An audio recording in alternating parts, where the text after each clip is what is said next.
안녕하세요. 그대가 보살입니다. 서감입니다. 지금까지 살면서 잘해온 일은 무엇인가? 부처님의 법을 만난 일이 제일이죠. 그 다음은 신안과 수행의 주체를 잘 잡았습니다. 그리고 지금까지 포기하지 않고 그 길을 걷고온 일입니다. 파란만장한 인생을 살아왔지만 행운하라는 생각을 해봅니다.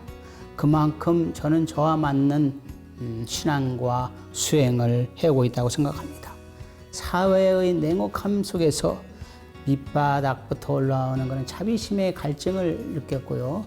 욕심 많은 이들에게서 자리리타의 실천인 보살의 사상, 보살의 구원을 생각해 왔습니다. 그것은 자비의 연꽃 백의 관세음 보살이었습니다. 저는 관세음 보살과 세세생생 이 우주를 다니면서 고난과 고통을 받는 이들의 해탈을 돕겠습니다. 서감 스님의 그대가 보살입니다는 가능경을 바탕으로 관세음 보살이 전하는 메시지를 함께 배우고 되새기는 시간입니다. 오늘도 관세음 보살의 가르침 속으로 들어가 보겠습니다.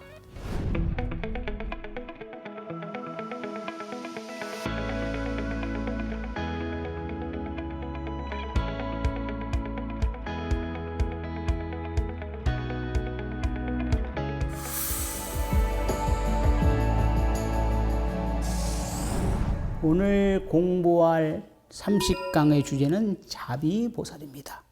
중생 피곤액이라 중생이 곤란과 재앙을 당해서 무량 고핍신 한량없는 고통이 몸을 핍박하더라도 간음묘지력 관세음보살은 묘한 지혜의 힘으로 능고세간고라 세간의 괴로움에서 구제하느니라.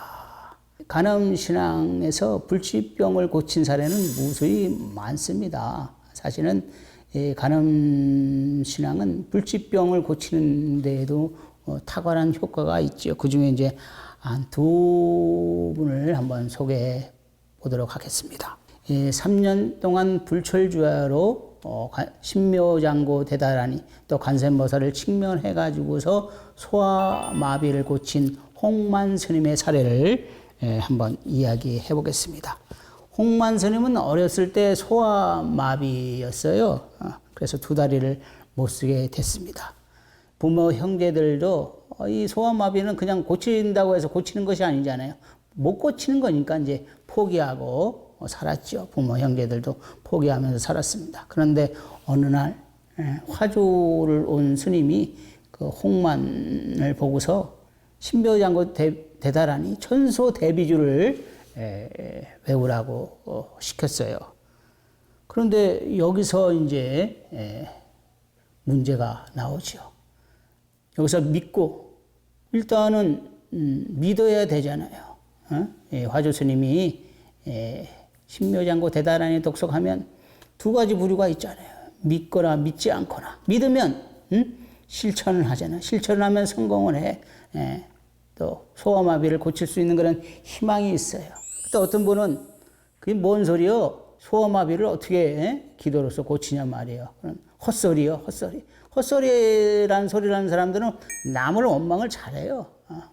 나중에는 그런 찌그러진 인생을 살아. 항상 비평적인 사람들은요, 나중에 보면 잘 사는 사람은 별로 없고, 제가 이제 살아와서 알지만, 결국 나중에 마지막에는 찌그러진 인생이라고 할까요? 안 좋은 인생을 살아간 분이 많아요. 그래서 홍만 스님은 믿음을 갖고 실천을 선택을 했죠. 그래서 3년 동안 불철주야마 선수대비주 또 관세음보살 칙명을 통해서 연보를 열심히 기도를 열심히 해나갔어요. 그런데 어느 날 한 스님이 병을 들고 나타난 거예요. 그래서 홍만은 물었죠. 스님은 어디서 오셨습니까? 그러니까 네가 말이야 정성껏 말이야 지극정성으로 관세음보살을 부르면서 주력을 하기 때문에 내가 약을 지금 가져왔다. 내가 너의 병을 고쳐줄 테니까 두 다리를 어서 내놓아라 하니까 막 이 말을 듣는 홍마는 막 기뻐가지고서 병을 고쳐준다는 소식에 기뻐가지고 두 다리를 내줬어요. 그러니까 두 다리를 탁 보니까 그 두 다리에 못이 하나씩 박혀 있는 거예요. 그 못을 하나씩 뽑고서 그 못 구멍에 속에다 약을 집어넣으니까 참 시원했어요. 아주 이것처럼 시원한 게 없어. 깨보니까는 꿈이라 이 말이야, 꿈이야. 그래서 아픈 다리를 일어나 보니까 잘 일어나고 그러니까 걸을 수 있게 됐어요. 그렇게 해가지고서 그 소아마비를 스스로 3년 동안 불철주야 열심히 덕성을 해서 또 연보를 해가지고서 나은 거예요. 그 위급한 상황이 오면 크게 해결하려고 하는 건 일을 하려면은 어떻게 했냐면요, 불철주야를 해야 돼요. 다급한 상황이 터지면 밤새도록 이렇게 하게 되면 그 소원이 이루어져요. 간센보살을 열심히 칭명을 하면 간센보살은 항상 나를 마주하고 있습니다. 그래서 결국 그 홍만은 출가해 가지고서 홍만 스님이 됐죠.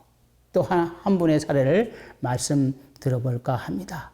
1988년 어느 봄날이었어요. 강진 무의사의 법철 스님은 절에 들어오는 사람을 보니까 한 50살 가량의 남자인데 비틀비틀거리면서 절로 이제 들어오는 거다. 그 법철 스님이 부축을 해가지고서 마루에 딱 앉히니까 그 거사님이 남자가 사연을 얘기해 주는 것입니다. 저는 포항에서 개인 사업을 하는 오종수라고 하는 사람입니다. 어느 날 이유 없이 막 두 눈이 아프기 시작하더니만 앞이 안 보이는 거예요. 이렇게 이제 뜬 장님처럼 생활하고 있습니다. 유명하다는 안과는 다 찾아보고 막 좋은 약은 뭐 다 먹어보고 심지어만 좋다는 민간요법까지 다 해봤지만 병에는 찾아가고 이렇게 1년 동안 하니까 빚은 많이 지고 뭐 학교도 졸업하지 않는 아이들과 말이요. 결국 장님이 된다는 그런 비참함까지 떠안으면서 이렇게 살고 있습니다. 그런데 나날이 절망스러운 날 어느 날 불자 친척 한 분이 오셔서 이런 말씀을 하셨습니다. 간센보살께 기도하면 죽을 병도 낫는다고 합니다. 하물며 눈먼 것 하나가 못 고치겠어요? 전라도 강진에 무의사라고 하는 절에 간센보살이 이적을 많이 나툰다고 합니다. 그 병원에서 어쩔 수 없다고 하니까는 간센보살께 매달려서 기도해 보십시오. 틀림없이 좋은 결과가 올 겁니다. 그래 들어보니까 불교와는 아무런 인연이 없는데도 지푸라기 하나라도 잡는 심정으로 이 강진 무의사로 찾아왔습니다. 했어. 그 오종수 씨의 말을 듣는 그 주지 스님은 방을 하나 내주고 간센보살에 대한 기도를 시켰어요. 이렇게 해라. 막 간절히 정석과 막 밤새도록 막 급한 일이 닥쳤으니까 그러니까 이제 백일 기도를 시작하라고 했죠. 법당에 가서 막 눈이 안 보이니까 막 우러러 봐도 뭐 보이지 않는 간센보살을 막 마음속으로 생각하면 지각한 마음으로 막 간세음보살 관세음보살 이렇게 다급하게 막 간절히 정성껏 막 기도에 나갔지요. 그 온종일 막 간센보살에만 매달려서 살았어요. 그러면 되는 거예요. 그러면 돼. 그래서 50일이 지나니까 그 보이지 않던 간센보살이 어렴풋이 보였어. 얼마나 기쁘고 환희심이 나겠어요. 얼마나 눈물이 나겠어요. 얼마나 서럽겠어요.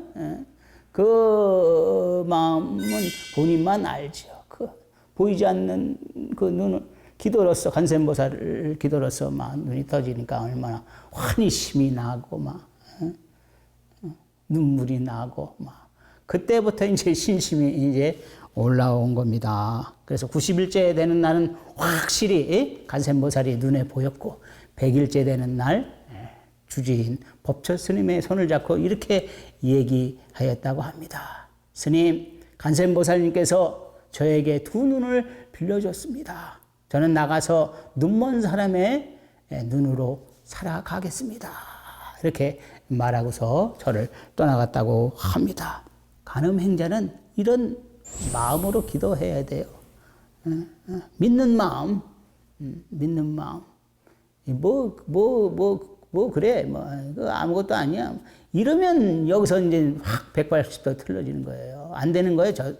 일단은 믿어야 돼. 믿어야. 믿지 않으면 아무 일도 일어나지 않거든요. 믿어야 간센보살의 마음은, 간센보살의 눈은 당신을 향하는 거거든요. 이 도리를 아셔야 돼요. 그래서 믿어야 기적이 일어나는 것이고요. 믿어야 모든 일이 성취되는 것이다. 이제 내가 간센보살이 되는 그런 순수한 기도를 하십시오. 순수한 기도를 시작을 하면 소원이면 소원, 일이면 일, 모든 것이 온통 간음의 힘, 간음의 묘지력, 간음의 유실력에 쌓여가지고 내가 살아가는 거예요. 그러면 안 되는 일이 뭐 있겠습니까? 안 돼도 좋고, 돼도 좋고, 이런 넉넉한 마음, 아름다운 마음, 좋은 마음이 생성되는 거예요. 구족, 신통력, 광소지방편, 시방제국토, 무철불인신이라.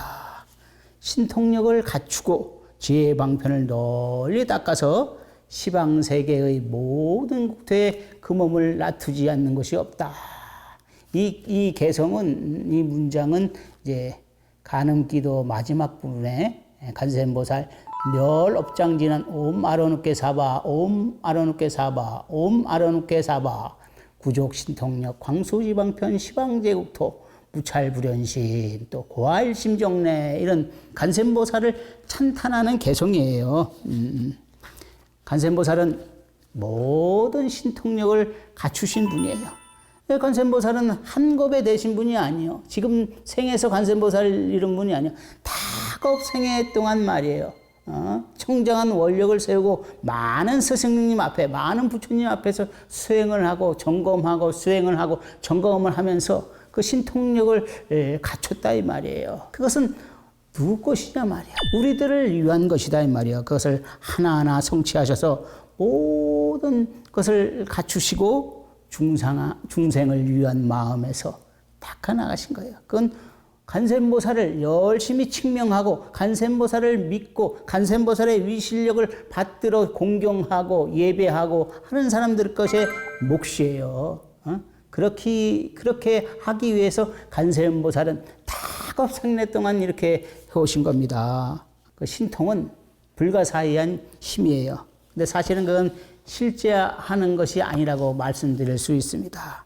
그 마음, 깊은 마음에서 나오는, 진심에서 나오는 건 하나의 방편이라고도 할 수 있어요.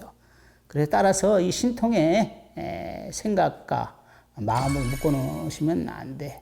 신통은 신통대로 이게 신통이나 하고서 지나가야지. 신통에 너무 생각을 묵혀서 오롯이 신통력만 얻으려고 하는 사람은 올바른 수행자가 아닙니다. 신통의 정신을 팔리게 되면 바른 길을 갈 수가 없습니다. 엉뚱한 세상을 향해서 가는 거예요. 신통의 세계. 신통 제일 목련존자도 결국엔 법을 위해서 목숨을 내놨던 거예요. 신통은 진짜가 아니라 신기루일 수 있다. 그래서 신통에 온통 정신을 빠지면 안 된다. 간센보살님은 이 신통으로서 이끈 거예요. 우리들을 이끌었다 이 말이야. 신통으로서 고난과 고통을 이끌었다. 그래서 삶의 근본적인 문제를 다시, 그게 뭐냐면 생로병사의 고통에서 벗어나기 위해서 다시 가르쳐야 해요. 그래서 마음은 지옥이 될 수 있고 중생이 될 수 있고 아수라도 될 수 있고요. 천상의 사람도 될 수 있고, 그것이 우리들의 마음이단 말이에요. 화엄경 입법계품에 보면 대비행 해탈문을 성취한 간센보살이 선제동자에게 이렇게 말을 합니다. 모든 중생이 만약 나를 생각하거나 나의 이름을 측명하거나 나의 모습을 보면 온갖 두려움을 면하게 해준다. 선남자야, 나는 이런 방편으로서 중생들의 두려움을 여의게 하며 다시 가르쳐서 안욕 따라 삼맥삼보심을 내고 영원히 물러나지 않게 하느니라. 그 신통으로서 이끌어서 고난과 고통을 면하게 해준 건데, 그것은 진실이 아니고 다시 가르쳐서 말이요. 안욕따라 삼맥삼벌이 최상의 깨달음을 얻게 한다고 했죠. 다시 가르친다는 것은 뭐냐 하면은 그것도 중생 분류에 따라 다를 수가 있지만 저한테는 고난과 고통이 다시 가르침을 통해서 저는 발버리심을 했습니다. 이렇게 간센보살은 중생들에게 보문의 넓은 뜻을 보인 거예요. 신통이 아닌 참된 모습으로 회양하는 까닭이 여기에 있습니다. 간센보살은 우리에게 다름이 아닌 너도 간센보살이다. 너도 간센보살이다. 나도 간센보살이라는 것을 일러주기 위해서 이 사바세계의 고난과 고통을 신통력으로 대처한 것입니다. 이것이 간흥경에서 첫 부분부터 마지막 부분에 나와 있는 말씀입니다. 간센보살님처럼 지옥아기 축생, 아수라, 인간, 천상의 모든 국태의 몸을 나누어 가지고서 자비와 지혜 또 위엄으로써 자비와 지혜 위엄으로써 모든 중생을 가르치라는 그런 큰 뜻이 이 간흥경에는 있는 것입니다. 이를 위해서는 어떻게 해야 되냐 하면은 이 간흥경에 나와 있는 방법으로 일심칙명하는 간센보살 일심칙명하는 방법뿐이 없습니다.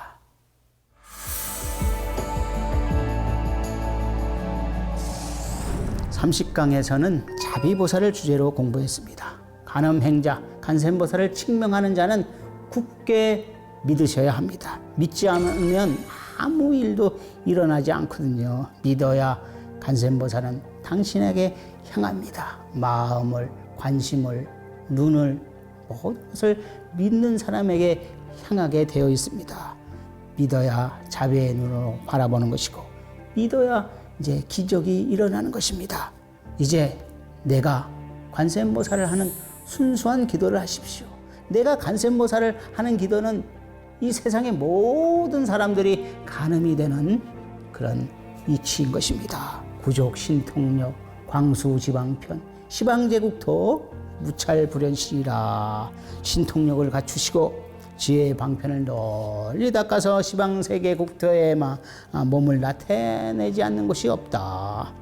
서감 스님의 그대가 보살입니다를 통해 이 소중한 인연 속에서 내 안에 간센보살을 만나고 스스로 간세음의 마음으로 살아가면서 이 세상에 아름다운 자비심을 비추어 보기 바랍니다. 다음 시간에는 가자 관음의 세계로 주제로 함께 공부해 보겠습니다. 오늘도 귀한 시간 함께 해주셔서 고맙습니다.